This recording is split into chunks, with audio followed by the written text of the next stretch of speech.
আপনাদেরকে পূর্ববর্তী জামানার একটা ছোট্ট ঘটনা শোনাই।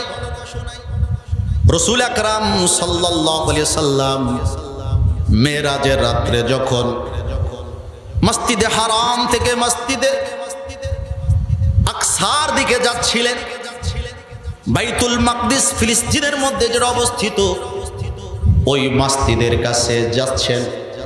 জিবরিল আলাইহিস সালাম নবীজি সাল্লাল্লাহু আলাইহি সাল্লামকে নিয়ে যাচ্ছে। ঠিক এখনো নবীজি সাল্লাল্লাহু আলাইহি সাল্লামের বোরাকটা মসজিদে আকসায় ল্যান্ড করে নাই, সেখানে অবতরণ করে নাই। তখন আমাদের নবীজি সাল্লাল্লাহু আলাইহি সাল্লামের নাকের মধ্যে তীব্র মিশক আম্বারের চেয়ে অধিক সুঘ্রাণ লেগে গেছে। মিশক আম্বার মৃগনাভি, হরিণের পেটে হয়, এটা পৃথিবীর সবচেয়ে দামি সুগন্ধি। এর থেকে আরো দামি সুগন্ধি নবীজির নাকে লেগে গেছে। রাসূল আকরাম সাল্লাল্লাহু আলাইহি সাল্লাম হযরত জিবরিল আলাইহিস সালামকে জিজ্ঞাসা করে, জিবরিল, এত তীব্র সুঘ্রাণ মিশক আম্বারের চেয়ে বেশি কোত্থেকে আসলো? কারণ আমার কাছে তো এই সুগন্ধি নাই, তোমার কাছে নাই, কোত্থেকে আসলো? জিবরিল আলাইহিস সালাম বলেন, ইয়া রাসূলুল্লাহ, ইয়া হাবিবাল্লাহ, ওই যে মা সীতা বিনতে ফেরাউন এবং তার বাচ্চাদের ঘটনা কি আপনার জানা নাই? নবীজি বলেন, না, আমার তো জানা নাই। বলে, তাহলে শুনুন তাদের ঘটনা, আপনাকে আমি বৃত্তান্ত শোনাই। নবীজি বলেন, তো শোনাও।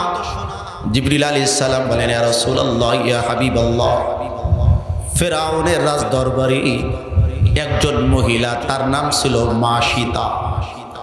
আসলে তো মা সীতা তার নাম না, মা সীতাতুন শব্দটা মুস্তুন বা মিস্তুন থেকে এসেছে। মুস্তুনের অর্থ হলো চিরুনি। কি বলেন? চিরুনি। ওই মা সীতা নামে খাদেমা, পরিচারিকা, সেবিকা ফেরাউনের এক মেয়েকে তার চুলকে পরিপাটি করে দিত, তেল লাগিয়ে দিত, চিরুনি দিয়ে তার চুলকে আছড়িয়ে দিত, খোপা বেনি বটে দিত। এজন্যই তার নাম হয়ে গেছে মা সীতা। এই মা সীতা বিনতে ফেরাউন গোপনে গোপনে মুসা আলাইহিস সালামের উপরে কালিমা পড়ে মুসলমান হয়ে গিয়েছিল। খেয়াল করেন, আগের যুগে কাফেরের বাড়িতে মুসলমান পাওয়া যেত, আর এখনকার যুগে মুসলমানের ঘরে নাস্তিক পাওয়া যায়। কথা বলেন, আছে না নাই?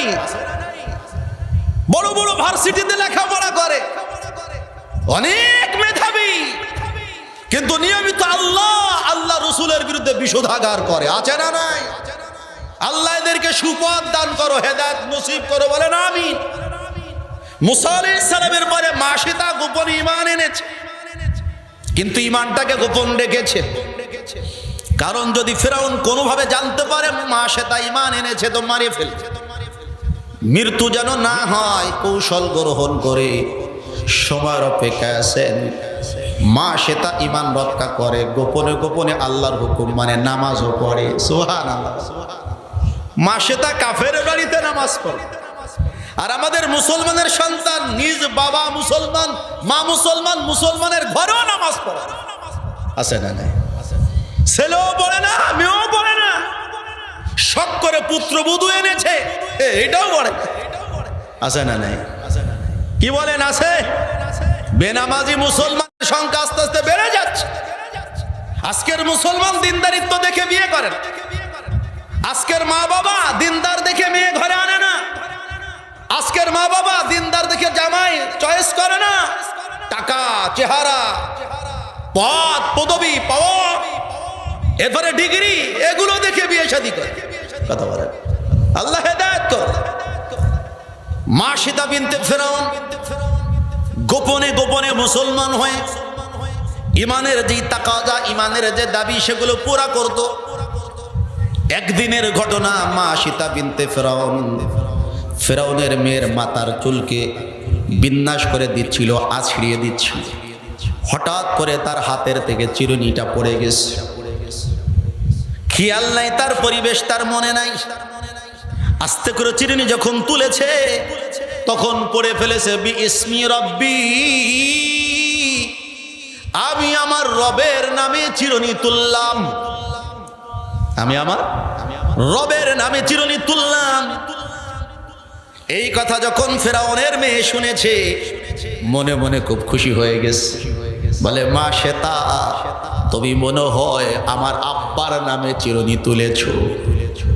কারণ তার আব্বা তো ফেরাউন দাবি করতো আনা রব্বুকুমুল আলা, আমি তোমাদের মহান রব। ধরে বলে নাউজুবিল্লাহ।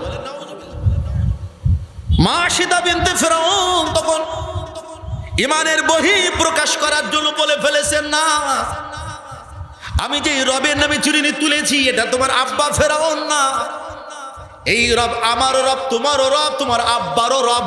সুবহানাল্লাহ বলেন। এই রব সাত আসমানের রব, এই রব সাত জমিনের রব। লা ইলাহা ইল্লাল্লাহ, এর মধ্যে যে আল্লাহর কথা বলা হয়েছে আমি সেই আল্লাহর নামে চিরুনি তুলেছি। মা সীতার এই কথা শুনে বিনতে ফেরাউন রাগ হয়ে গেছে। এ মা সীতা, তুমি ভালো করে জানো এটা হলো ফেরাউনের রাজদরবার, এই রাষ্ট্রের প্রধান হলো আমার আব্বা ফেরাউন। আমি যদি তোমার বিরুদ্ধে মামলা দিয়ে দেই, নালি দিয়ে দেই, তোমার জীবন কিন্তু আমার আব্বা কেড়ে নিবে, জীবন প্রদীপ নিভিয়ে দিবে, তোমাকে হত্যা করবে। যা বলো বুঝে শুনে বলো, আবার বলো এই রব কোন রব? মুমিনের এক কথা, কথা বলেন না। সকালেও যা বলবে, সন্ধ্যায়ও তা বলবে, কথা বলেন না। মাস্তিদে যা বলবে, বাহিরেও তা বলবে, মাহফিলে যা বলবে, ঘরের মধ্যে তা বলবে, কোটি মানুষের সামনে যা বলবে, একজন মানুষের সামনে তা বলবে। কারণ মুমিনের ঈমান কখন দুই হয় না, কথা বলি ঠিক না? ঠিক না? মা সীতা বিনতে ফেরাউন বলল, এ বিনতে ফেরাউন আমার মাখদুমা, ভালো করে শোনো, আমি আগে যা বলেছি আমার জব এখনই তাই। এইবার ফেরাউনের কন্যা বলে, মা সীতা, এই ঈমানটা যদি ফিরিয়ে না নাও, এই ঈমানকে যদি তুমি ছেড়ে না দাও, আমার আব্বাকে রব বলে যদি স্বীকার না করো, আমি তোমার নামে আমার আব্বার বিরুদ্ধে কাছে মামলা দায়ের করব। তুমি কি বলো, আমি কি মামলা দেব? হুমকি দিল, ভয় দিল। মা সীতার সাথে সাথে বলল, তোমার যা ইচ্ছা তুমি সেটাই করতে পারো, আমি পরোয়া করি না। আল্লাহ, আমি আর আপনি হলে কি করতাম? হাতে ধরতাম, পায়ে ধরতাম, আর বলতাম যে ভুল হয়ে গেছে, আমাকে এবারকার মতো মাফ করে দাও, আর আমি আগামী তেমন করবো না, তোমরা যা বলো তাই। কথা বলেন না। এরকম করতাম কি করতাম না? হ্যাঁ, আমাদের কাছে ঈমানের দামই নেই। কিন্তু মা সীতা ভালো করে বুঝেছিল, এই ঈমান আমার দুনিয়া সাজাবে, এই ঈমান আমার আখিরাত সাজাবে, এই ঈমান আমার পুঁজি, এই ঈমান আমার ধন, এই ঈমানের মাধ্যমে দুনিয়ার আখিরাতের বই তরি আমি পার হব, ইয়াকিন তার দিলের মধ্যে ছিল। আল্লাহু আকবার। মা সীতা বিনতে ফেরাউন এর বিরুদ্ধে ফেরাউনের দরবারে মা সীতার মেয়ে মামলা দিয়ে দিছে। ঘটনাক্রমে ওই মা সীতার স্বামী এবং তার বাচ্চাদেরকে এই ফেরাউনের দাজ্জাল বাহিনী গ্রেফতার করে নিয়ে এসেছে রাজদরবার। ভাই, মামলা একটা ছোট শব্দ, কিন্তু মামলায় পড়লে কি হয় যে পড়ছে সে বুঝে। কথা কয় না? আমাদের কাছে মামলার এর ওজন নেই, কিন্তু যে একটা মামলায় পড়ছে কোন রকম তার নাম মামলার একদম নিচ দিয়ে আছে, হয়রানির কোনো শেষ নাই। কথা বলে, অর্থের দণ্ডও যায়, মান সম্মানও যায়, বাড়িতে মাথা গোজারও ঠাঁই হয় না, আর এক শ্রেণীর মানুষের কাছে সারা জীবন তাকে কালো তালিকাভুক্ত থাকতে হয়। ঠিক ঠিক। মা সীতা বিনতে ফেরাউনের নামে মামলা হয়ে গেছে। স্বামী বাচ্চাদেরকে গ্রেফতার করে রাজদরবারে নিয়ে এসেছে। ফেরাউন তার ঈমান নেওয়ার জন্য বিশাল ডেকসি কড়াইয়ের মধ্যে তেল উত্তপ্ত গরম করেছে।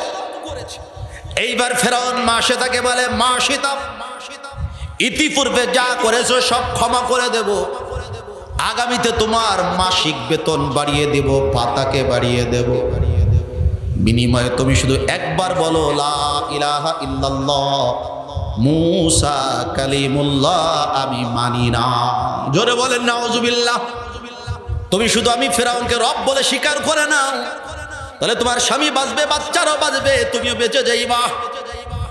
অদস্ত কথা বলা বড় সহজ, বাস্তবতা বড় কঠিন। অনেক সময় মানুষ নিজের আপনজনকে মায়ের থেকে বাঁচানোর জন্য উল্টাপাল্টা কথা বলে, ঈমান হারা, বেঈমান হয়ে যায়। কথা বলে ঠিক না? ঠিক না? অস্ত্রের নিচে থেকে, বেইনেটের নিচে থেকে, গুলির নিচে থেকে ঈমান রক্ষা করতে পারলে বোঝা যায় সেই হলো জগতের শ্রেষ্ঠ ঈমানদার। মাশিদা বিনতে ফেরাউনের একই কথা ফেরাউন শোনেন, আমি যে কালিমা পড়েছি বুঝে শুনে পড়েছি, ঈমান এনেছি বুঝে শুনে এনেছি, এই দুনিয়ার কোনো লাভে লোভে পড়ে আমি ঈমান আনি নাই, এটা আমি বুঝে শুনে এনেছি। অতএব আপনারা যা ইচ্ছা সব করতে পারেন, আমার স্বামী বাচ্চাদেরকে শহীদ করলেও করতে পারেন, আমাকে করতে পারেন, তারপর আমি কালিমা ত্যাগ করে বেঈমান হব না। আল্লাহু আকবার। মাশিদা বিনতে ফেরাউনের সামনে স্বামী হত্যা হয়ে গেল। কোন কোন রায়তে পাওয়া যায় তাকে বাড়িতেই হত্যা করা হয়েছে। ওই যে ডেগের মধ্যে, ওই যে বড় কড়াইয়ের মধ্যে আগুন, এর মধ্যে গরম তেল উত্তপ্ত করা হয়েছে, একের পরে এক বাচ্চাকে তার মধ্যে ফেলে ফেলে তাদেরকে শহীদ করে দেয়া হয়েছে। সব ছোট ছোট বাচ্চাগুলো চোখের সামনে শহীদ হতে দেখেছি। একজন মা নিজের ঈমান কতটা মজবুত হলে এতটা ধৈর্য ধারণ করতে পারে। ইস্তেকামত অবিচলতা কাকে বলে? সর্বশেষ শিশু, যেই শিশু মাশিদার দুগ্ধ পান করতো, স্তন্য পান করতো, বুকের দুধ পান করতো, এরকম ছোট্ট দুধের শিশুটাকে যখন কাফেরা টান দিয়েছে, এরপরে তাকে যখন নাকি কড়াইয়ের মধ্যে ফেলতে গেছে, মা সে তার অন্তরের মধ্যে একটু নড়াচড়া লেগেছে। মানে তার কাছে মনে হচ্ছে ঈমানটা একটু দুর্বল দুর্বল হয়ে যাচ্ছে। ঈমানের পথে যদি কঠিন পরীক্ষা নেওয়া হয়, আমাদের অনেকের ঈমান বাঁচানো বড় কঠিন হয়ে যাবে। কথা বলে ঠিক না? ঠিক না? এই যে নির্বাচন দেশে গেছে, 1000 টাকার কাছে অনেকে ঈমান বিক্রি করে ফেলেছে। কথা কয়, একটা দুইটা কার্ডের কাছে ঈমান বিক্রি করেছে এমন মুসলমান আছে না নাই? যারা 1000, 10,000, 5,000 টাকার কাছে ঈমান বিক্রি করতে পারে, বড় একটা পদ পদবি দিয়ে দিলে তাদের ঈমানের পরিস্থিতি কেমন দাঁড়াবে?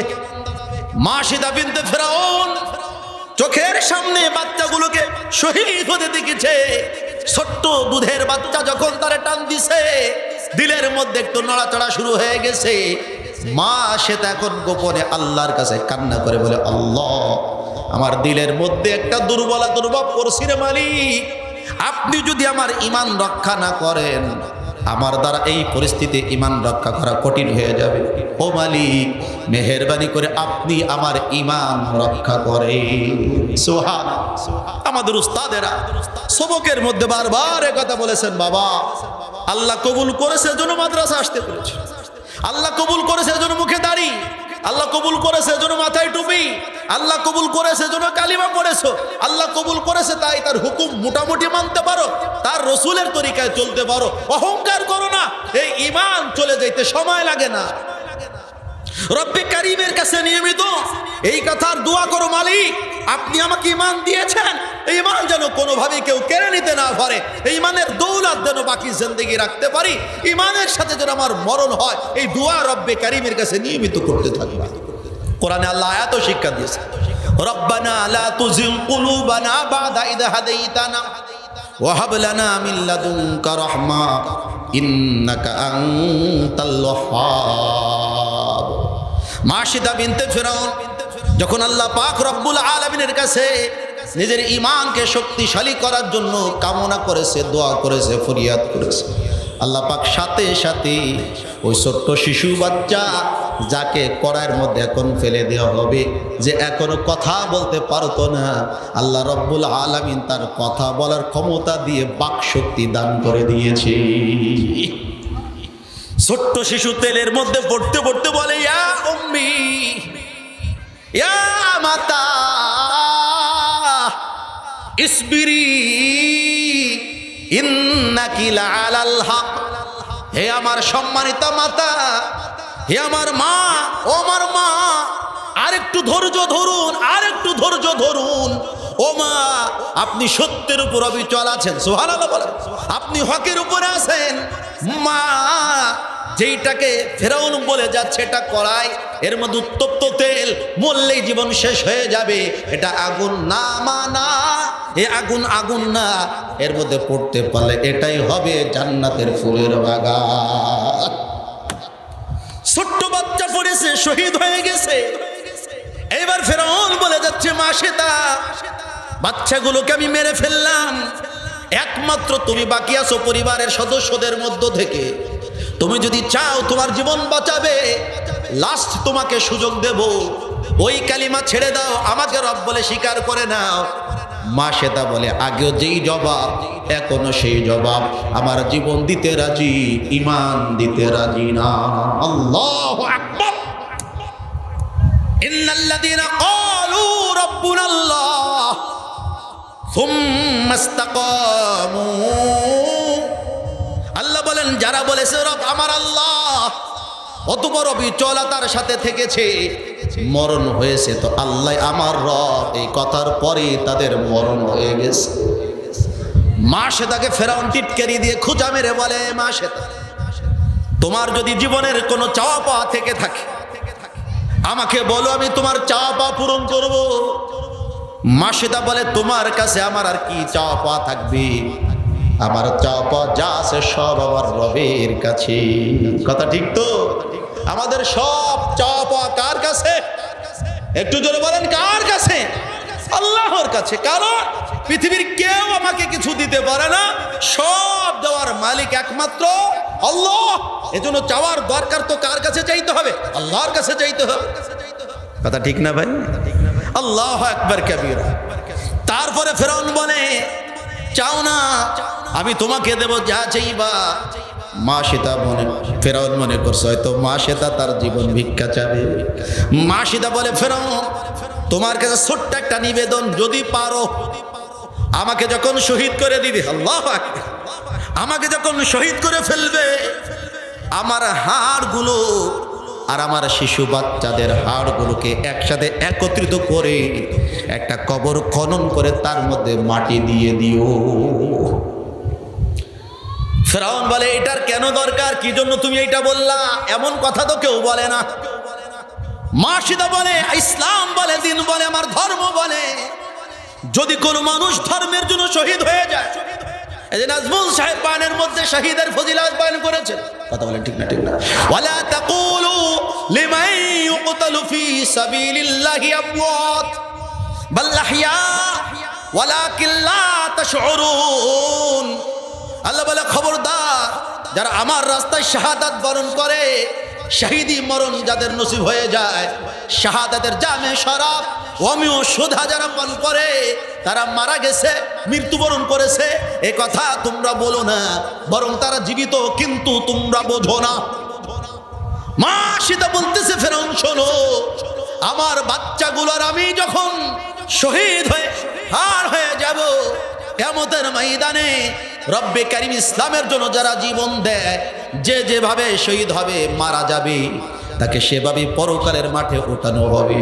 আমার বাচ্চার হাড়গুলো, আমার হাড়গুলো যখন কিয়ামতের ময়দানে হাজির করা হবে, রব্বে কারীম তামাম ফেরেশতা, তামাম মাখলুক, সমস্ত জিন, সমস্ত ইনসান সাক্ষী দিবে, মা শ্বেতার তার সন্তানেরা আল্লাহর দ্বীনের জন্যই শাহাদাত বরণ করেছিল।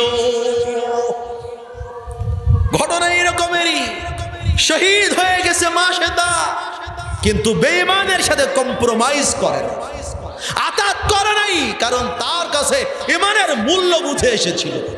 কথা বলেন ঠিক না? ঠিক না?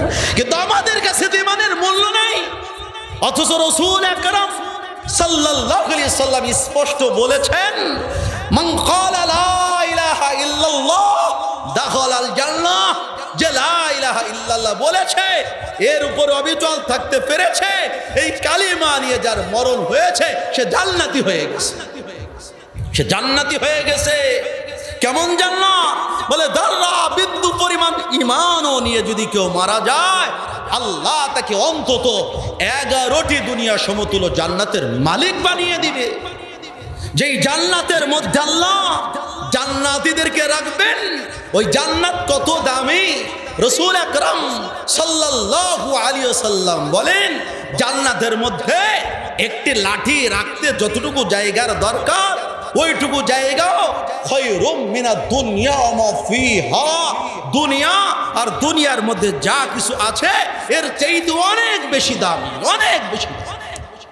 তাহলে জান্নাতের যদি 3 হাত 2.5 হাত জায়গা দুনিয়ার সমস্ত জিনিসের চেয়ে দামি হয়, তাহলে জান্নাতের 1% জায়গার দাম কত বেশি? কথা কয় না? এই মূল্য যারা বুঝছে দোস্ত, দুনিয়ার সব ছাড়তে রাজি হইছে, ঈমান ছাড়ে নাই। কথা কান ঠিক না? ঠিক না? যারা এটা বুঝছে, দুনিয়ার ধন দৌলত ছেড়েছে, বংশ ছেড়েছে, আপনজন ছেড়েছে, কিন্তু ঈমান ছাড়ে নাই। ছাড়ছে নাকি? রাসূল সাল্লাল্লাহু আলাইহি সাল্লামের যেই সাহাবায়ে কেরাম আবিসিনিয়া হিজরত করেছে, কত কিছু ছিল তাদের, তারা পথের ফকিরের মতো চলে গেছে, অন্যের কাছে হাত পাতা লেগেছে, অন্যদের সহযোগিতায় চলতে হয়েছে, অথচ মক্কায় সকলে কোটিপতি, বড় বড় বাড়ি, কথা বলেন ঠিক না? হাজার হাজার উট, শত শত ছাগল, কি ছিল না তাদের? সব ছিল। ছাড়তে হয়েছে কিসের জন্য? লা ইলাহা ইল্লাল্লাহ মুহাম্মাদুর রাসূলুল্লাহ। আল্লাহ পাক রব্বুল আলামিন আমাদেরকে বলেন, বান্দা যারা আমাকে রব বলে স্বীকার করে নিয়েছে আর এই স্বীকারোক্তির পরে থেকেছে, ইস্তেকামাতর অবিচলতার সাথে যারা থেকেছে, তাদের মৃত্যুর সময় যখন হবে, আমার পক্ষ থেকে তাদের কাছে রহমতের ফেরেশতারা অবতরণ করবে। বলেন সুবহানাল্লাহ। একটু জিকির করি, লা ইলাহা ইল্লাল্লাহ, জোরে লা ইলাহা ইল্লাল্লাহ, লা ইলাহা ইল্লাল্লাহ, জোরে লা ইলাহা ইল্লাল্লাহ, লা ইলাহা ইল্লাল্লাহ, লা ইলাহা ইল্লাল্লাহ, লা ইলাহা ইল্লাল্লাহ, লা ইলাহা ইল্লাল্লাহ, বলি লা ইলাহা ইল্লাল্লাহ, লা ইলাহা ইল্লাল্লাহ মুহাম্মাদুর রাসূলুল্লাহ। রহমতের ফেরেশতারা ইমানের পথে যারা চলে জীবন পরিচালনা করেছে, কাটিয়েছে, ইমানের দৌলত নিয়ে যারা মৃত্যুর পথের যাত্রী হয়েছে, এদের কাছে আমার রহমতের ফেরেশতারা নাজিল হয়ে বলবে, আল্লাহ তাখাফু ওয়ালা তাহজানু, তোমরা ভয় করো না এবং তোমরা চিন্তিত হইও না। মানুষ যখন মৃত্যুবরণ করে, মরণের সময় যখন নিকটবর্তী হয়ে যায়, সাকরাতুল মউত, মৃত্যুর যন্ত্রণার ছটফটানি যখন শুরু হয়ে যায়, এর আগ মুহূর্তে মানুষের এক লাগে ভয়, আর এক লাগে চিন্তা। এক লাগে ভয়, আর এক লাগে হলো চিন্তা। ভয় সামনের জন্য, চিন্তা হয় দুনিয়ার জন্য। দেখবেন মানুষ যখন বুড়া হয়ে যায়, চোখে যখন চশমা লেগে যায়, হাতের মধ্যে যখন লাঠি লেগে যায়, এই সময় যদি তার ছোট্ট ছোট্ট বাচ্চা কাচ্চা থাকে, যারা এখনো লেখাপড়া শেষ করতে পারে নাই, কামাই রোজগার শুরু করে নাই, তখন দেখেন মাঝে মাঝে বলতে থাকি, আমি মরে গেলে এদের যে কি হবে। কথা বলেন না? বলে না? বলেন না? বলে আমি যদি এখন মারা যাই, আমার বিবিকে কে দেখবে? আমার বিবির ভরণ পোষণ কে দিবে? সংসারের খরচ পাতি কে চালাবে? আমার মেশিনগুলো কে চালাবে? আমার এই বিশাল বড় ফ্ল্যাট বাড়ির খাজনা কে দিবে? জমি জমার চাষাবাদ কে করবে? আমার এই বিশাল বড় ফ্যাক্টরি কে পরিচালনা করবে? আমার এই অফিস আদালত কে চালাবে? এরকম একটা টেনশন, চিন্তা তার মনের মধ্যে ঢুকে যায়। কথা বলেন না? আবার তার দিলের মধ্যে ভয় ঢুকে, আল্লাহ মরণ যখন হবে, না জানি আমার কাছে রহমতের ফেরেশতারা নাজিল হয় নাকি আযাব আর গজবের ফেরেশতা নাজিল হয়। ও মালিক, আমি কি ইমানে মরতে পারবো কি পারবো না? এরকম ভয় সবার মনের মধ্যে শুরু হয়ে যায়। মৃত্যুর মুখে পতিত মানুষের দিলের মধ্যে ভয় হয়, যখন আমাকে কবরের মধ্যে রাখা হবে, আপনজন চলে যার কিছুক্ষণের মধ্যে আমার কবরে মুনকার নাকির চলে আসবে। আমাকে তিনটা প্রশ্ন যখন করবে, আমি জবাব দিতে পারবো কিনা সেই ভয় তার মনের মধ্যে ঢুকে যায়। আমার জন্য কবর কি জান্নাতের বাগান হবে নাকি জাহান্নামের গর্ত হবে? এই ভয় তার অন্তরের মধ্যে ঢুকে যায়, তার মনের মধ্যে ভয় ঢুকে যায়। কিয়ামতের ময়দানে রব্বে কারীম যখন আমাকে 5টি প্রশ্ন করবে, জবাব দিতে পারবো কি পারবো না? আমার নবী সাল্লাল্লাহু আলাইহি সাল্লাম আমার জন্য শাফাত করবেন কি করবেন না? তার হাতের থেকে হাউদে কাউসারের পানি পান করতে পারবো কি পারবো না? মিজানের মধ্যে আমার নেকির পাল্লা ভারী হবে নাকি গুনাহের পাল্লা ভারী হবে? আমার কি ডান হাতে আমলনামা মিলবে নাকি বাম হাতে আমলনামা মিলবে? আমি কি ফুলসিরাত পাড়ি দিতে পারবো কি পারবো না? নাকি না পেরে পেরে আমি কেটে কেটে জাহান্নামের মধ্যে পড়ে যাব, নাকি জান্নাতের মধ্যে ঢুকতে পারবো? এতগুলো ভয় প্রত্যেকটা মানুষের শুরু হয়ে যায়। আল্লাহ বলেন, আমার রহমতের ফেরেশতারা গিয়ে তাদেরকে বলবে, আল্লাহ তাখাফু, আল্লাহ তাখাফু। ও ইমানদার বান্দা বান্দিরা, মৃত্যুর সময় থেকে নিয়ে জান্নাতে প্রবেশ করা পর্যন্ত কোন জায়গার জন্য তোমরা ভয় করো না। আমরা ফেরেশতারা দুনিয়ার মধ্যে তোমাদের বন্ধু ছিলাম, জান্নাতে যাওয়া পর্যন্ত আখিরাতের প্রতিটি ঘাটিতে আমরা তোমাদের বন্ধু থাকব। ওয়ালা তাহজানু, এবং তোমরা চিন্তিত হয় না, অন্তরের মধ্যে কোনো চিন্তা রেখো না, মাহজুন হয় না, মনের মধ্যে কোনো খারাপ চিন্তা এলো না। আরে তুমি যদি দুনিয়ার থেকে চলে যাও, তোমার ছেলে মেয়ে, তোমার বিবি, তোমার পরিবার, তোমার মেল ফ্যাক্টরি, তোমার কলকারখানা, এই সবগুলোর জিম্মাদার স্বয়ং হয়ে গিয়েছেন আল্লাহ। সুবহানাল্লাহ বলেন না? আমি আমার সংসার ভালো চালাতে পারবো না, আল্লাহ ভালো চালাতে পারবে। বলে আমি দুনিয়াতে নাই তো কি হয়েছে, এই সংসার ঠেকে থাকবে না, আল্লাহ চালাবেই চালাবে। কথা বলেন। আমার মা মারা গেছে, আমি ছাত্র, শরহুল বেকায়া তখন মাত্র পড়ি 7 জামাত। অনেকেই বলতো এ ছেলে আর মানুষ হবে না, এখনো মানুষ হতে পারি না, এটাই বাস্তবতা। তারা বলতো মানুষ মানে একটা জায়গায় আটকে যাবে, লেখাপড়ার একটা শেষ আছে, শেষ পর্যন্ত পৌঁছতে পারবে না। আল্লাহ তো পৌঁছে দিয়েছেন আলহামদুলিল্লাহ। আমরা 4 ভাই 1 বোন, সবগুলোকে আল্লাহ হাফেজ, মাওলানা, মুফতি, আলেম, আয়াদিকারী বানিয়েছে। আল্লাহ তো নিচ্ছেন চালিয়ে। কথা বলেন ঠিক না? ঠিক না। বরং তখন যা ছিল তার থেকে সার্বিক কল্যাণের দিকে নিয়ে যাচ্ছে। ইয়াকিন করেন, ইয়াকিন করেন, মানুষ যদি কেউ মারা যায়, সে যদি ইমানদার হয় দোস্ত, ওই ইমানদার ব্যক্তির বদৌলতে আল্লাহ তার 14 পুরুষকে ভালো রাখে, ভালো রাখে। নাহলে নিজেরাই ফিকির করেন, আমি আর আপনি যেই পরিমাণ পাপ করি, এই সমাজে আমার আপনার সম্মান পাওয়ার কথা না। কথা বলেন।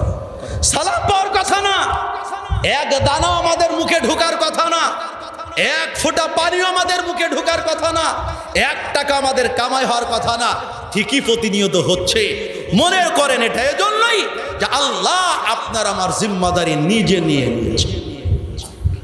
3 নম্বর ফেরেশতারা বলে, ওয়াবশিরু বিল জান্নাতিল্লাতী কুনতুম তুআদুন, এবং তোমরা ওই জান্নাতের সুসংবাদ গ্রহণ করো যেই জান্নাতের ওয়াদা তোমাদের সাথে করা হয়।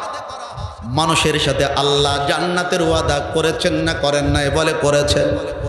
অসংখ্য আয়াত এ ব্যাপারে নাজিল হয়েছে। সূরাতুল বুরুজের 1 আয়াতের মধ্যে আল্লাহ বলেন, আল্লাহু আকবার, ইন্নাল্লাযীনা আমানু ওয়া আমিলুস সালিহাত লাহুম জান্নাতুন তাজরি মিন তাহতিহাল আনহার যালিকাল ফাউজুল কাবীর। আল্লাহ বলেন, নিশ্চয় যারা ঈমানদার এবং সৎকর্ম সম্পাদনশীল, যারা ঈমান আনে, সৎ কাজ করে, নেকির কাজ করে, নিশ্চয় তাদের জন্য রয়েছে এমন সুন্দর সুন্দর জান্নাত যার নিচ দিয়ে নদী নালা প্রবাহিত হবে। সুবহানাল্লাহ। তাহলে ঈমানদার আমলদারদেরকে আল্লাহ কি দিবে? জান্নাত। একটু জোরে বলেন, কি দিবে? জান্নাত। ফেরেশতারা আমার আপনার মৃত্যুর সময় এই জান্নাতের সুসংবাদ শোনাবে। সুবহানাল্লাহ। এরপর আল্লাহ বলেন, শুধু তাই না, ফেরেশতারা তখন আমাকে আপনাকে শোনাবে, নাহনু আউলিয়াউকুম ফিল হায়াতিদ দুনিয়া ওয়া ফিল আখিরাহ, আমরা তোমাদের দুনিয়ার মধ্যে বন্ধু ছিলাম এবং আখিরাতে আমরা তোমাদের বন্ধু থাকব। সুবহানাল্লাহ। এ দুনিয়া কেমন জানেন? দুনিয়াতে আমাদের অনেক বন্ধু আছে। আমার লেখাপড়ার জগতের বেশ কিছু বন্ধু আছে। তাদের একজন বন্ধু যদি আমার পাশে থাকে, আমার কাছে মনে হয় যে আমার কোনো চিন্তা না, আমি একা সারা পৃথিবীর বিরুদ্ধে ফাইট করতে পারবো, একটা ভাব আসে। তার মানে বন্ধু সাথে থাকলে মানুষ অনেকটা নির্ভর হয়, ভয় মুক্ত হয়ে যায়, আতঙ্ক মুক্ত হয়ে যায়। কথা বলেন ঠিক না? ঠিক না? আর এরা কেমন বন্ধু? মানুষ বন্ধু না, ফেরেশতা বন্ধু। আরে মানুষ বন্ধু তো ফাঁকি দেয়, মানুষ বন্ধু তো স্বার্থের সময় পাশে থাকে, স্বার্থ ফোরালে কেটে পড়ে। কথা ঠিক না ভাই? ঠিক। কিন্তু রহমতের ফেরেশতারা বলে কি, আরে দুনিয়ার কঠিন কঠিন সময়ে যখন কেউ তোমার ছিল না, আমরা ছিলাম। বিশ্বাস হয়? ফেরেশতারা যে আমাদের সাথে আছে, বিশ্বাস হয়? ছোট ছোট ঘটনা আপনার জীবনে ঘটছে, আপনি মিলাই নেন। সেদিন আমার এক মুসল্লি শোনাচ্ছে, হুজুর আল্লাহর খাস মেহেরবানি, ওদিন আরেকটু হলেই গাড়ির নিচে চাপা পড়েছিলাম, ভাব মনে হলো কে যেন ধাক্কা দিয়া আমাকে গাড়ির টায়ারের নিচ থেকে দূরে সরায় দিল। তা আমি আমার মতো তর্জমা করে বললাম, এটা আল্লাহর খাস মেহেরবানি, রহমতের ফেরেশতা দিয়া আল্লাহ আপনাকে বাঁচিয়েছে। কথা কয় না? আমরা যখন ঘুমিয়ে পড়ি, নাকের মধ্যে ছিদ্র আছে না নাই? আছে। অনেকে রাত্রে ঘুমায়, হাঁ করে ঘুমায়, ঘুমায় না? তাহলে গালেরও বিশাল এক ছিদ্র আছে, দুই কানেরও ছিদ্র আছে না? আছে। অনেকে ঘুমায় কিন্তু চোখ এরকম পুরো মিলে না, এরকম ফাঁকা থাকে।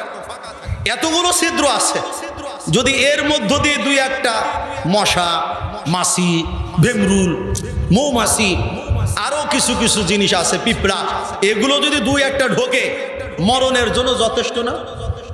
কথা কয়। তো কোনোদিন ঘুম থেকে উঠে দেখলেন না তো যে নাকের মধ্যে 4টা মৌমাছি, গানের মধ্যে অনেকগুলো ভেমরুল, এরপরে কানের মধ্যে অনেকগুলো কি উড়স? হ্যাঁ, দেখছেন নাকি? তাহলে বুঝবেন কি, এটুকু বুঝেন আমার আপনার এই অঙ্গ প্রত্যঙ্গের পাশে আল্লাহ পাক রহমতের ফেরেশতাদেরকে ডিউটিতে নিযুক্ত করেছেন।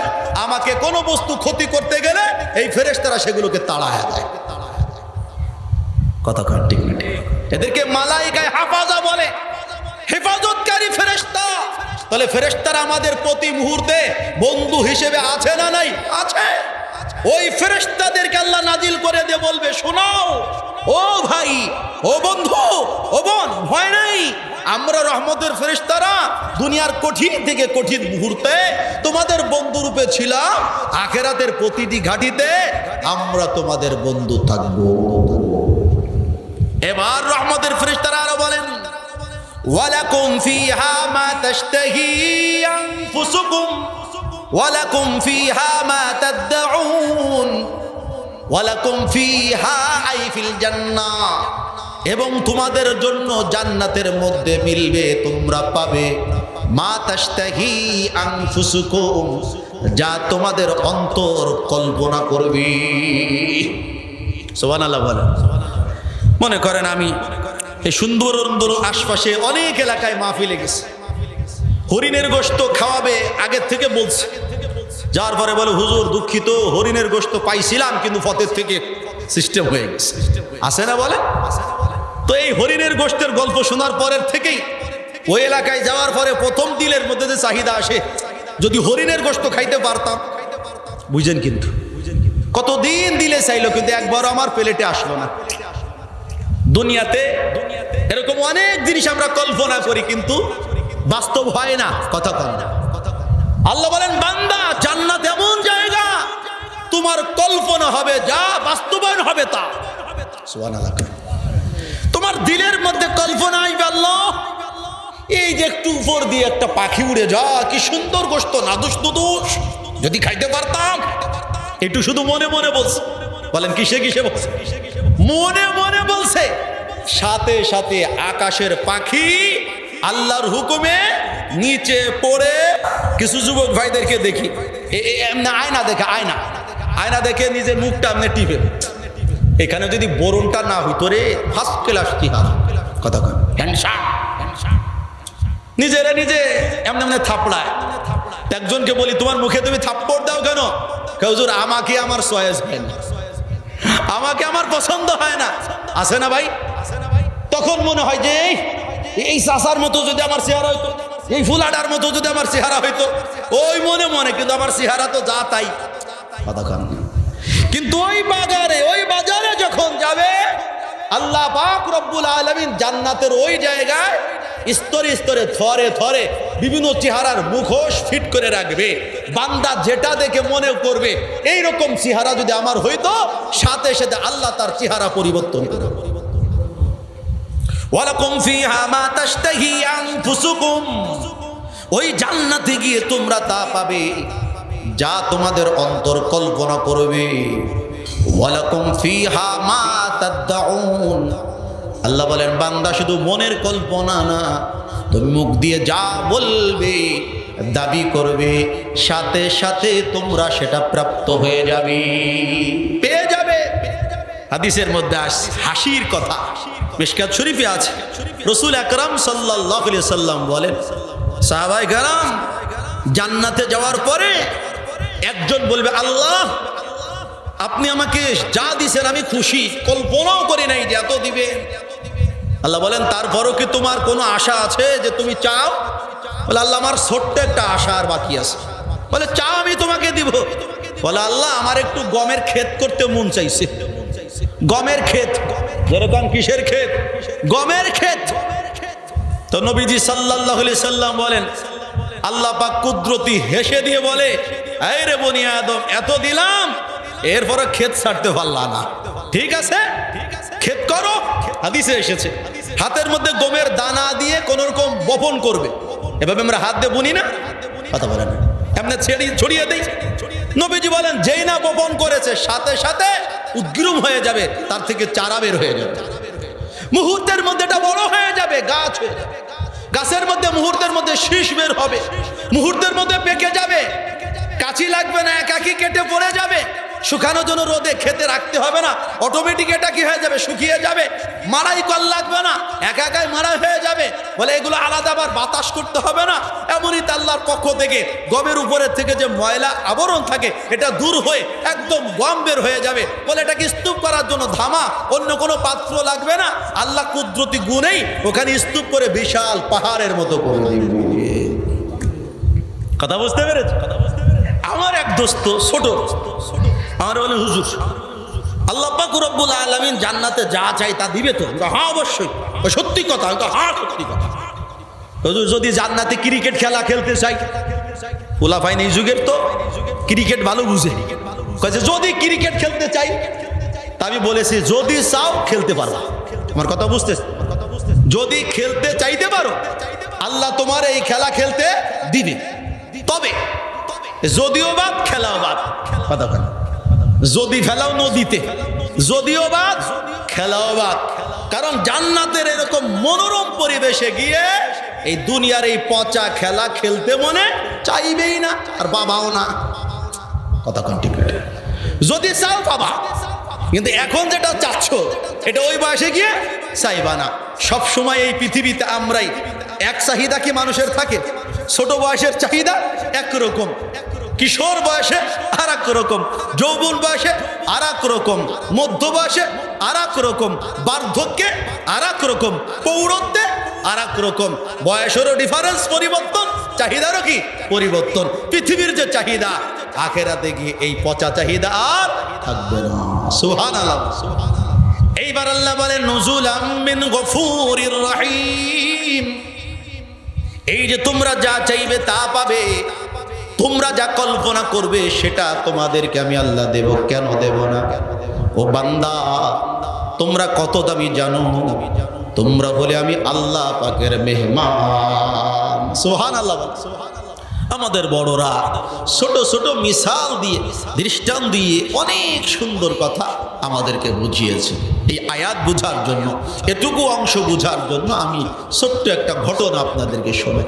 ঘটনা হলো এই, আমরা যেমন আমাদের নিজেদের বাড়িতে বিভিন্ন প্রাণী পুষি, পালি, প্রতিপালন করি না বলেন? কেউ কুকুর, কেউ বিড়াল, কেউ তোতা পাখি, কেউ আবার অন্য কোনো পাখি প্রতিপালন করে, লালন পালন করে। এদেরকে আবার কথাও শিক্ষা দেয় না?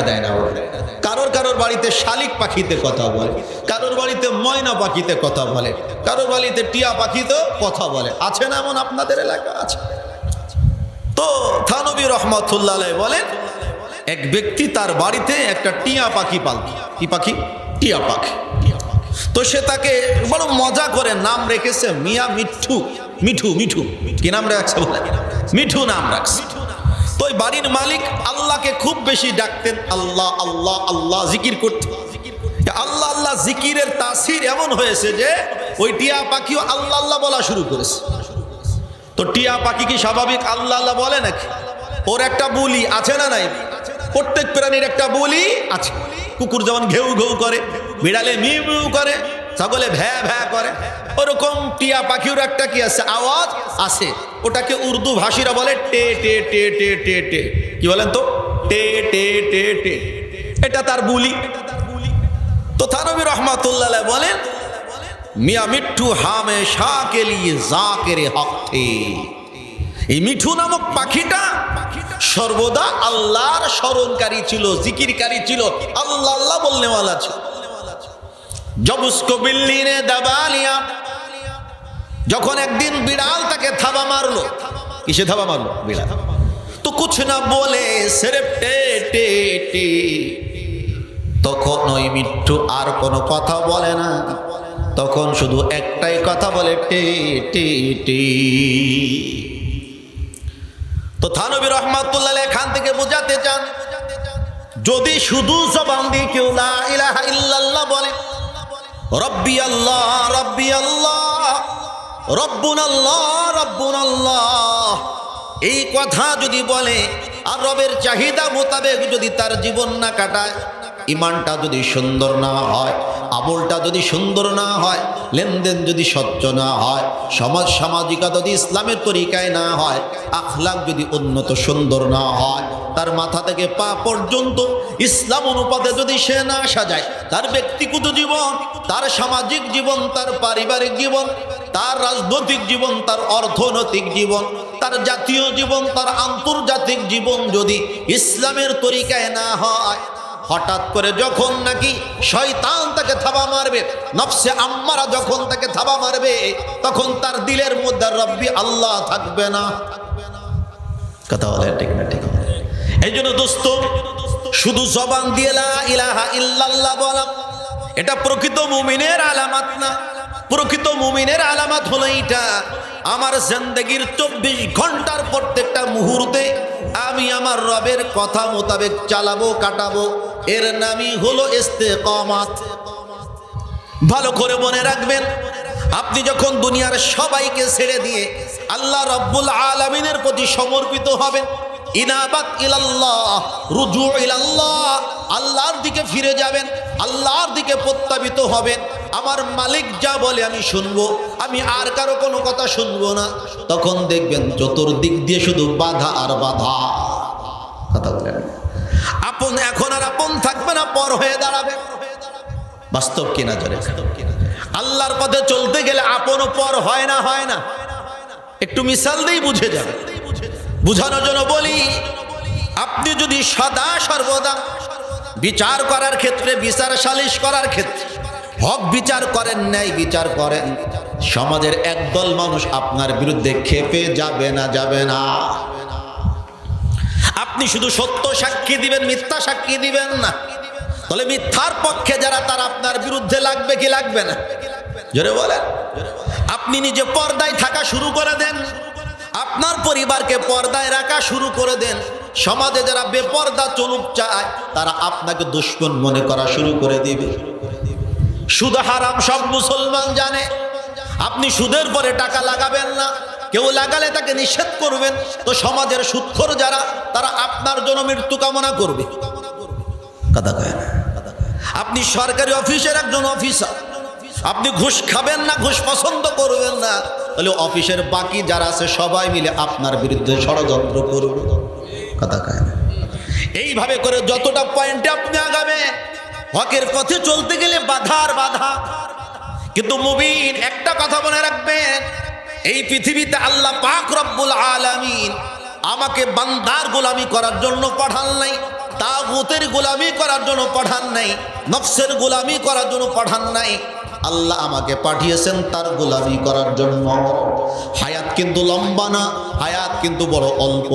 এমনই তো আমরা উম্মতে মুহাম্মাদি, আমাদের হায়াত হলো মাত্র 60 থেকে 70-এর মাঝামাঝি, তার অনেকটা আমাদের পার হয়ে গেছে। আর আমাদের ব্যক্তিগত হায়াত কার কত তা তো জানি না। প্রতিদিন মানুষ মারা যায়, যৌবন বয়সী মানুষ মারা যায়, যুবক মানুষ মারা যায়, যুবতী মানুষ মারা যায়, শিশু বাচ্চারা মারা যায়। আমার মরণ কখন হবে আমার জানা নাই। এর জন্য আরো দিল থেকে পাক্কা ইরাদা করা, আমি আমার রবের গোলামি করব, তাতে আমার বিরুদ্ধে যে যদ্দূর করে তদ্দূর করতে থাকুক। দেখি কত দূর পারে। আপনি যত আল্লাহর পক্ষে চলবেন, পৃথিবীর কেউ যদি আপনার পাশে নাও থাকে, ভালো করে বুঝবেন, আপনি যখন আল্লাহর পথে চলবেন, পৃথিবীর কেউ যদি আপনার পাশে নাও থাকে, একজন থাকবেন, তিনি কে? একটু জোরে বলেন না। আল্লাহর পথে চললে কেউ সাথে থাকে না, ধরে নিলাম, কিন্তু একজন থাকেন, তিনি কে? ওই আল্লাহ যদি আমার পাশে থাকেন, আমার কি আর কাউকেই দরকার আছে? আরো জোরে বলেন। কেউ আমাকে সাহায্য করলো না, আল্লাহ আমাকে সাহায্য করলেন, আর কি কারোর সাহায্যের দরকার আছে? বলে নাই। আল্লাহু আকবার কাবীরা। এই কথা যদি দিলের মধ্যে গেঁথে দিতে পারেন, তাহলে রবের পক্ষে চলা, রবের পথে চলা একদম সহজ হয়ে যাবে।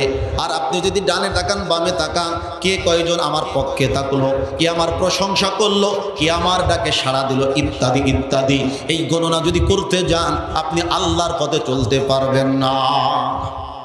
বিশ্বাস হয়? আমরা আর কতটুকু ভালো মানুষ, একদিকে ভালো তো আর একদিকে মন্দ। সত্য কথা, আমরা এক জায়গায় ভালো আর এক জায়গায় কি মন্দ। একদিন ভালো হই তো আর একদিন মন্দ হই। আমি সকালে ভালো তো বিকালে মন্দ, প্রকাশ্যে ভালো তো গোপনে মন্দ। আমাদের কত দোষ, কত ত্রুটি। আল্লাহু আকবার কাবীরা। যেই মানুষটার জিন্দেগিতে কোনো ত্রুটি নাই, যেই মানুষটার জিন্দেগিতে কোনো বিচ্যুতি নেই, যেই মানুষটার জিন্দেগিতে কোনো পাপ নাই, যেই মানুষটার জীবনে কোনো পঙ্কিলতা নাই, সরওয়ারে দো জাহান মুহাম্মদুর রাসূলুল্লাহ সাল্লাল্লাহু আলাইহি সাল্লাম পর্যন্ত হক পথে যখন চলেছেন, হকের পরে যখন মানুষকে পরিচালনা করতে গিয়েছেন, বাধা আর বাধা। কি বলেন? যেই মানুষগুলো নিয়মিত বলতো আনতাল আমিনু, আনতাল আমিনু, তুমি চির বিশ্বস্ত, আনতাস সাদিকু, তুমি মহাসত্যবাদী, এবং তার আকাঙ্ক্ষা করত মহিলারা, আমার পেটে যদি এমন একটা বাচ্চা ভূমিষ্ঠ হতো। আবার তারা বলতো এমন সুন্দর চরিত্রের অধিকারী বাচ্চা পৃথিবীর কোনো মা ভূমিষ্ঠ করেনি, আগামীতে করার কোনো সম্ভাবনাও নাই। এত প্রশংসা করত। যেই মুহাম্মদুর রাসূলুল্লাহ সাল্লাল্লাহু আলাইহি সাল্লামের চরিত্রে মুগ্ধ হয়ে ওরা মক্কার মানুষেরা তাকে নিয়ে অনেক অনেক স্বপ্ন দেখত, ঠিক না? সেই নবীজি সাল্লাল্লাহু আলাইহি সাল্লামই যখন মানুষকে এক এক করে দাওয়াত দেওয়া শুরু করলেন, কুলু লা ইলাহা ইল্লাল্লাহ তুফলিহু, ও কওমের লোকেরা, ও আরবের লোকেরা, সব ছেড়ে দাও, লাত ছেড়ে দাও, মানাত ছেড়ে দাও, উজ্জা ছেড়ে দাও, সনাম ছেড়ে দাও, ইয়াউক ছেড়ে দাও, ইত্যাদি মূর্তি পাথর দিয়ে যেগুলো তৈরি করে পূজা অর্চনা করো, এগুলো ছেড়ে দাও। এগুলো তোমার আমার মাবুদ না, এগুলো তোমার আমার খালিক মালিক না, এগুলো তোমার আমার রব না। রব হলো একজন, লা ইলাহা ইল্লাল্লাহ। ওই আল্লাহকে ডাকো, ওই আল্লাহকে দিল থেকে বিশ্বাস করো, দিলের গভীরে ও রব্বে করিমের প্রতি বিশ্বাস আকীদাকে স্থাপন করো, গেথে নাও, প্রথিত করো। এই কথা নবীজি যখন বললেন, বিভিন্ন রকম শরীয়তের হুকুম একের পরে এক কওমকে শোনানো শুরু করে দিলেন। সেই কাফেরেরা একটু আগে যারা নবীজির ভূয়সী প্রশংসা করত, তারাই নবীজি সাল্লাল্লাহু আলাইহি সাল্লামের জানের দুশমন হয়ে গেল। কথা বলেন। কেউ বলল সে পাগল হয়ে গেছে, বলেন নাউজুবিল্লাহ। কেউ বলে তাকে জাদুগ্রস্ত করা হয়েছে, বলেন নাউজুবিল্লাহ। কেউ বলে সে নিজেই জাদুকর, আরে বলেন নাউজুবিল্লাহ। কেউ বলে তাকে জিনে ধরেছে, বলেন না নাউজুবিল্লাহ। কত রকম ট্যাগ আবার নবীকে লাগানো হলো। এইখান থেকে আমাদের শিক্ষা আছে না নাই? বলে আমি যখন সঠিক পথে, সঠিক ওয়ে সিরাতে মুস্তাকিমের উপরে চলবো, সহজ সরল পথের পরে চলবো, এরকম বিভিন্ন ট্যাগ আপনার আমার নামও লাগানো হবে। কথা বলেন না? এর কারণে কি আমি সিরাতে মুস্তাকিম ছেড়ে দিব? এই মানুষের কথা শোনার কারণে কি আমি আল্লাহর পথ পরিহার করব? কশিন কালো না। ওরা সকলে মিলেও যদি বলে, সারা পৃথিবীও যদি আমার বিরুদ্ধে বলে, সঠিকটা যখন বুঝছি তো বুঝছি, মৃত্যু পর্যন্ত ওই পথেই চলবে। কথা বলেন ঠিক না? ঠিক। দেখেন আমাদের নবী সাল্লাল্লাহু আলাইহি সাল্লামের কাছে এক পর্যায়ে আবু জাহাল, উতবা, সাইবারা এসে গেল নবীজির আপন চাচা আবু তালেবের কাছে। তখন আবু তালেব জিন্দা, মক্কি জিন্দেগির ঘটনা। আবু তালেব, তোমার ভাতিজা মুহাম্মদ ইবনে আব্দুল্লাহ, লোকটা তো আমাদের ধর্মের বিরুদ্ধে কথা বলে। আমরা বাপ দাদাদের যে ধর্ম পেয়েছি, সে বলে এই ধর্ম ব্যান, এটা বাতিল, এটা কোনো ধর্মই না। সে নতুন এক ধর্মের দাওয়াত দেয়, সে বলে এই ধর্ম যারা মানবে তারাই সঠিক পথে থাকবে, এই ধর্ম যারা মানবে না তারা জাহান্নামে দোজখে ইত্যাদিতে যাবে। তোমার ভাতিজাকে একটু বলো না এই নতুন ধর্মের দাওয়াত সে কোন উদ্দেশ্যে দেয়? ও মনে করেছে এর পিছনে কোনো দুনিয়াবি উদ্দেশ্য আছে। আমাদের সমাজও দেখবেন কিছু মানুষ আছে, আপনি ভালো বুদ্ধি দিবেন, ভালো পরামর্শ দিবেন, তো বলবে এই নিশ্চয় এই বুদ্ধি দেওয়ার পিছনে এর কোনো উদ্দেশ্য আছে। কথা বলেন না? ইমাম খতিব কোরআন হাদিসের আলোকে জুমআর দিনে বয়ান করবে, 5 ওয়াক্তের আগে পরে বয়ান করবে, সেখানে কিছু মানুষ মনে করবে এখানে মনে হয় হুজুরের ডাল রুটির কোনো সম্পর্ক আছে। কথা কয় না? আসলটা যে কি এইটা কেউ খুঁজতে চায় না। মুহাম্মদ রাসূলুল্লাহ সাল্লাল্লাহু আলাইহি সাল্লামের উদ্দেশ্য কি দুনিয়া ছিল? জোরে বলেন। তো নবীজির উদ্দেশ্য যদি দুনিয়ায় হবে তাহলে তো আল্লাহই যথেষ্ট ছিলেন নবীজির দুনিয়ার সব কিছু করে দেওয়ার জন্য। যেহেতু আমার নবী সাল্লাল্লাহু আলাইহি সাল্লামকে আল্লাহ নিজে প্রস্তাব দিয়েছেন, দোস্ত আপনি যদি চান মক্কার পাহাড়গুলোকে আমি আপনার জন্য স্বর্ণে পরিণত করে দেব, তাহলে নবীজি আফসাব এটা গ্রহণ করতেন। কথা বলেন না? মক্কার পাহাড়গুলো যখন স্বর্ণে পরিণত হতো, স্বর্ণের পাহাড় বিক্রি করে করে নবীজি দুনিয়ার আরামায়েশও করতেন। যারা নবীজির পথে আসে না তাদেরকে স্বর্ণ টাকা দিয়ে কিনে ফেলতেন। কথা বলেন না? এরকম কি কিছু হয়েছে? না, বরং নবী সাল্লাল্লাহু আলাইহি সাল্লাম আল্লাহ পাকের কাছে বলেছেন, আল্লাহ আমি বাদশাহ নবী হতে চাই না, আমি গোলাম নবী হতে চাই। আমি আপনি আমাকে যা দিয়েছেন আলহামদুলিল্লাহ, আপনি একদিন দিবেন আমি শুকরিয়া আদায় করব, আর একদিন দিবেন না আমি সবর করব। সবর এবং শুকর, ধৈর্য এবং কৃতজ্ঞতার মাঝ দিয়ে আমি আমার জিন্দেগি কাটাতে চাই। সুবহানাল্লাহ। তারপরও আবু জাহেলরা উল্টা পাল্টা বুঝছে, আবু তালেবের কাছে আসছে। আবু তালেব, তোমার ভাতিজা যদি মুহাম্মদ চায় আরবের মধ্যে সবচেয়ে বড় ধনী হতে, আমরা সবাই চাঁদা তুলে তুলে তাকে বড় ধনী বানিয়ে দিব। এরপরে তাকে বলো কালিমার দাওয়াত যেন আর না দেয়। অথবা তোমার ভাতিজা যদি চায় এই মক্কার মধ্যে, জাজিরাতুল আরবের মধ্যে, আরব পৃথিবীর মধ্যে শ্রেষ্ঠ নেতা হতে, আমরা সবাই মিলে আমাদের নেতা তাকে নির্বাচিত করব। অথবা তোমার ভাতিজা যদি সবচেয়ে সুন্দরী রূপসী নারীকে বিবাহ করতে চায়, আমরা সুন্দরী রূপসী নারীকে তার সাথে বিবাহ দিয়ে দেব। এই 3টা প্রস্তাবের যেটা তোমার ভাতিজার ইচ্ছা হয় গ্রহণ করতে বলো, কিন্তু লা ইলাহা ইল্লাল্লাহ মুহাম্মাদুর রাসূলুল্লাহ এই কালিমার দাওয়াত দিতে তাকে বারণ করে দাও। বলেন না? আবু তালেব ভালো করে জানে আমার ভাতিজা এগুলো মানার লোক নয়, কারণ আমার ভাতিজা এগুলোর কোনোটার উদ্দেশ্যে কালিমার দাওয়াত দেয় না, বরং সে কালিমার দাওয়াত দেয় একটাই মাত্র উদ্দেশ্যে, 7 আসমান আর জমিনের খালিক মালিক যে আল্লাহ, সমস্ত মানুষগুলোকে সে আল্লাহর গোলাম বানাতে, মাখলুকের ইবাদত বন্দেগী উপাসনা বাদ দিয়ে মানুষ যেন খালিক মালিক রব যিনি প্রকৃত স্রষ্টা, যিনি তার ইবাদত বন্দেগী করে, আল্লাহকে যেন চেনে, আল্লাহর পথে যেন চলে, দুনিয়ার মধ্যে যেন তারা সুখী হয়ে যায়, আখিরাতে জাহান্নাম থেকে মুক্তি পেয়ে যেন জান্নাতি হয়ে যায়। এই উদ্দেশ্যেই মুহাম্মদ রাসূলুল্লাহ সাল্লাল্লাহু আলাইহি সাল্লাম লাইলা ওয়া নাহারা দিবানিশি ছুটে চলেন, রাত দিন একাকার করে মানুষকে দিনের দাওয়াত দিতে থাকেন। যেখানে মানুষ পাওয়া যায় সেখানে ছুটে যান পরিমরি করে।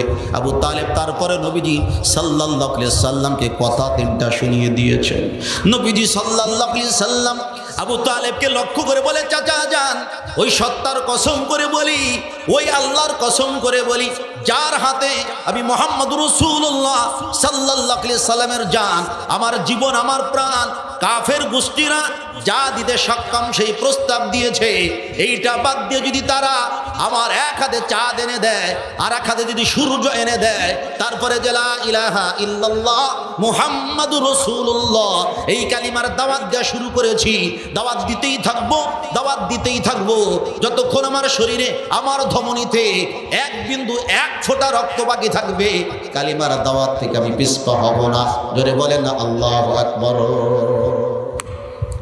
তাহলে আল্লাহর পথে চলতে গেলে নবীজি সাল্লাল্লাহু আলাইহি সাল্লামকেও বাধাগ্রস্ত হতে হয়েছে, নবীজি সাল্লাল্লাহু আলাইহি সাল্লামকে রক্তাক্ত হতে হয়েছে, নবীজি সাল্লাল্লাহু আলাইহি সাল্লামের দান মুবারক শহীদ করা হয়েছে, নবী সাল্লাল্লাহু আলাইহি সাল্লামকে দেশান্তরিত করা হয়েছে, রাষ্ট্রের থেকে তাকে বাহির করে দেওয়া হয়েছে, মক্কা থেকে মাতৃভূমি থেকে মদিনার দিকে রাসূল আকরাম সাল্লাল্লাহু আলাইহি সাল্লামকে হিজরত করতে হয়েছে।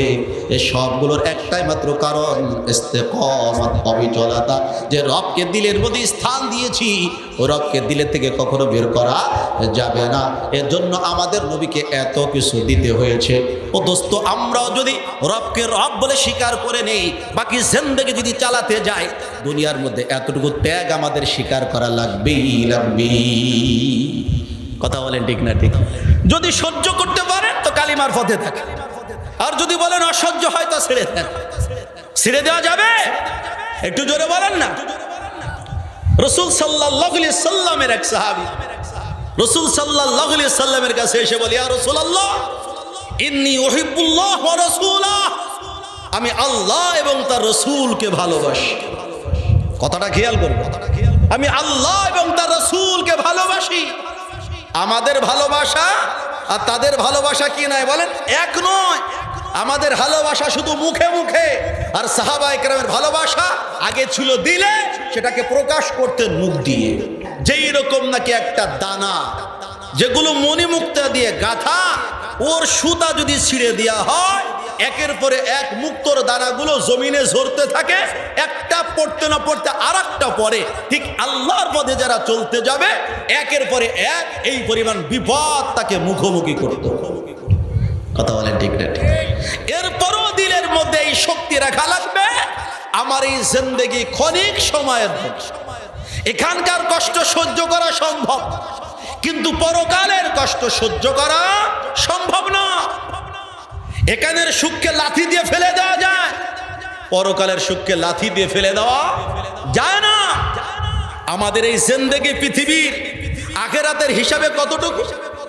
হাদিস শরীফের মধ্যে রাসূল আকরাম সাল্লাল্লাহু আলাইহি সাল্লাম আখিরাত বোঝানোর জন্য আমাদেরকে বলেছেন, ও আমার উম্মতেরা, দুনিয়ার হায়াত কতটুকু এর স্বরূপ হাকিকত যদি বুঝতে চাও, তো তোমাদের মধ্য থেকে কোনো একজন সমুদ্রের তীরে চলে যাও। তীরে যাওয়ার পরে তার হাতের আঙ্গুলকে ওই সমুদ্রের বুকের মধ্যে চুবিয়ে ধর, ডুবাও। এরপরে আঙ্গুল তুলো এবং দেখো ওই আঙ্গুলের মধ্যে কতটুকু পানি জমা হয়েছে। যতটুকু পানি আঙ্গুলের সাথে যুক্ত হবে, অতটুকু হলো কেমন দুনিয়ার হায়াত, আর বাকি সমুদ্রের অথই জলরাশি, এটা হলো আখিরাতের হায়াত। বরং যদি হিসাব করি, আমাদেরকে এই পৃথিবীতে যদি 100 বছর হায়াত দেওয়া হয়, কত বছর? 100 বছর বেঁচে থাকে এইরকম মানুষ কয়জন? আপনাদের বংশ খুঁজে ইতিপূর্বে যাদের মৃত্যুর সংবাদ শুনেছেন বা আপনি নিজে দেখেছেন, 100 বছর পেয়ে মারা গেছে এমন সংখ্যা খুবই কম। 2-1 থাকতেও পারে, নাও পারে। কথা বলেন। বলে আখিরাতের একদিন দুনিয়ার 50,000 বছরের সমান। আখিরাতের একদিন দুনিয়ার 50,000 বছরের সমান। এখান থেকে হিসাব করলে পাওয়া যায়, পৃথিবীতে যদি আল্লাহ কাউকে 100 বছর বাঁচিয়ে রাখেন, আখিরাতের হিসাবে তাদের হায়াত হলো মাত্র 20 সেকেন্ড, 20 সেকেন্ড। 100 বছরে 20, তাহলে 50 বছরে 10। কথা বলেন। তো 10 সেকেন্ড আর 20 সেকেন্ডে কি করা যায়? কথা বলেন। 10-20 সেকেন্ডে কিছু করা যায়? কোন কাজ আপনি একটা কাজ 20 সেকেন্ডে করে দেখান, উল্লেখযোগ্য কোন কাজ 20 সেকেন্ডে করা যায় না। অথচ আল্লাহ পাক রব্বুল আলামিন আমাদেরকে 10-20 সেকেন্ড যে হায়াত আখিরাতের হিসাবে দুনিয়াতে দিয়েছেন, যদিও সময়টুকু অল্প কিন্তু অনেক দামি। এই সময়টুকু আমাকে জান্নাতি বানাবে, অথবা এই সময়টুকু আমাকে জাহান্নামী বানাবে। কথা বলেন না। এই সময়টুকু যদি রবের প্রতি সমর্পিত হয়, এই সময়টুকু যদি রবের গোলামের মধ্যে কাটাতে পারি, সরওয়ারে কায়নাত মুহাম্মদুর রাসূলুল্লাহ সাল্লাল্লাহু আলাইহি সাল্লামের উত্তম আদর্শের উপরে যদি পরিচালনা করতে পারি, আমার আপনার ঠিকানা কাঙ্ক্ষিত জান্নাত। কষ্ট তো করতেই হবে। আমি কৃষকের সন্তান, আমার আব্বা কৃষক, আমিও কৃষিকাজ জানি, মাঝে মাঝে আমিও কৃষিকাজ করতে যাই। তো মাঝে মাঝে দেখি আব্বা ঘর্মাক্ত হয়ে যাচ্ছে, প্রচন্ড ঘাম তার শরীর থেকে বের হচ্ছে, মাথার উপরে কোনো ছাতা নাই, ছায়া নাই। তো আমি মহব্বতে কখনো বলে ফেলি, আব্বা এই ঘাম ঝরানোর কি দরকার, ঘাম পড়ার কি দরকার, এই কাজ না করলেও তো হয়। বলে হ্যাঁ এটা না করলে হয়, কিন্তু ধান আসবে কোত্থেকে? কথা বলেন। তুমি যেভাবে বলো এই এসির মধ্যে ফ্যানের মধ্যে বসে থাকতে, তাহলে ধানও বপন হবে না, সেখান থেকে শীষও বের হবে না। কথা বলেন। এই ধান পাকবেও না, কাটাও লাগবে না, এটা মাড়াইও করা লাগবে না, এগুলো ধানও হবে না, এগুলোকে ভাঙানোও লাগবে না, চালও হবে না। তো কিছু করতে গেলে তো বাজান একটু কষ্ট করতেই হবে। দুনিয়ার এমন একটা জিনিস দেখান যে মেহনত ছাড়া পাওয়া যায়। দুনিয়ার একটা কোন জিনিস দেখান যে পরিশ্রম ছাড়া অর্জন হয়। একদিনের মাহফিল সর্বোচ্চ 5-6 ঘন্টা লম্বা হবে, এর জন্য 2 মাস আগের থেকে প্রস্তুতি। কথা বলেন। অথচ রাত 12টা পার হওয়ার পরেই মাহফিল খতম। এতটুকু আয়োজনকে সফল করতে যদি এত মানুষের ব্রেন ব্যয় হয়, এত মানুষের বুদ্ধি ব্যয় হয়, এত মানুষের সময়ের কুরবানি দিতে হয়, এতগুলো মানুষের সময়ের কুরবানি দিতে হয়, এতগুলো মানুষের অর্থের কুরবানি দিতে হয়, ও দোস্ত আখিরাত যার শুরু আছে কিন্তু শেষ নাই, ওই জায়গার সফলতার জন্য আমাদের গোটা জিন্দেগি কুরবানি করে দিলেও তো আরো করার থাকে, বাকি থেকে যাওয়া। কথা বলেন। এই জন্য রব্বি করিম বলেন, যারা বলে রব আমাদের আল্লাহ, সুম্মাস্তাকামু, অতঃপর যারা অবিচল থাকে, আমি রবের স্বীকারোক্তি দেওয়ার পরে, আমার পথের প্রতীক হয়ে যাওয়ার পর, যতই ঝড় আসুক, যতই বাধা আসুক, এগুলোকে পরোয়া করে না, সব বাধা বিপত্তিকে পিছনে ফেলে দিয়ে সামনে আগায়, সামনে আগায়। এইভাবে আগাতে আগাতে একটা সময় যখন তার মৃত্যুর সময় হয়ে যায়, আমি মালিকের পক্ষ থেকে তাদের কাছে একদল রহমতের ফেরেশতা নাজিল হয়ে যায়। দোস্ত, যদি কোনো মুসলমান চায় যে আমি আমার ঈমান বাঁচাবো, সম্ভব কি সম্ভব না? বলে সম্ভব। কথা বলেন। আমার নিজের কাছে বড় আশ্চর্য লাগে, বাংলাদেশের পরিবেশ তুলনামূলক অনেক অনেক রাষ্ট্রের থেকে তুলনামূলক ভালো। কথা বলেন। তুলনামূলক বলছি, মাইন্ড না করা, পরিপূর্ণ ভালো তো কখনোই না, তুলনামূলক ভালো। কেন একটু জোরে বলে। কাশ্মীরের মুসলমান, ইন্ডিয়ার মুসলমান চাইলেই ইসলামী অনেক কিছু পালন করতে পারে না। এই তো ঈদের সময় নিউজের মধ্যে এসেছে, আপনারা দেখেছেন, কিছু মুসলমান যুবক নৌকার মধ্যে চড়ে গঙ্গা নদীতে মনে চেয়েছে ইফতারের আয়োজন করবে, একটু গোশত খেয়ে হাড্ডি কেন গঙ্গা নদীর মধ্যে ফেলেছে, এজন্য নাকি তাদের গঙ্গা নাপাক হয়ে গেছে। মুসলমানের হাড়ে গঙ্গা কি হয়ে গেছে? নাপাক হয়ে গেছে। এদেরকে তো পিটাইছে, এমনকি জেলেও বন্দি করছে। আমরা মুরগির গোশত কেন, বিশাল গরুও যদি জবা করে ইফতারের সময় খেয়েছি, আমাদেরকে বলার মতো কেউ আছে? আগে যা থাকে এখন কি আছে? একটু জোরে কেন, একটু হিসাব করেন না। তাহলে কাশ্মীর ইন্ডিয়ার মুসলমানের থেকে আমরা সেফ জোনে আছি। কথা বুঝতে হবে। ফিলিস্তিনের মুসলমান থেকে আমরা অনেকটা সেফ জোনে আছি। মিডিল ইস্ট, মধ্যপ্রাচ্য মুসলমানদের রাষ্ট্র, তারপরে স্বাধীনতা নাই এতটা। কথা বলেন। একদম চুপচাপ থাকার আগে রাজতন্ত্রের কারণে একদম চুপ, এলোমেলো হাজার হবে, প্রতিবাদের কোনো সুযোগ নেই। সেই তুলনায় তো আমরা অনেক ভালো অবস্থায় আছি। মসজিদে খতিবেরা স্বাধীনভাবে কথা বলতে পারে, মাহফিলের মধ্যে স্বাধীনভাবে কথা বলতে পারে, কেউ বাধা দিলে তার ঘাড় ভাঙার মুসলমানও আছে। কথা কয় না।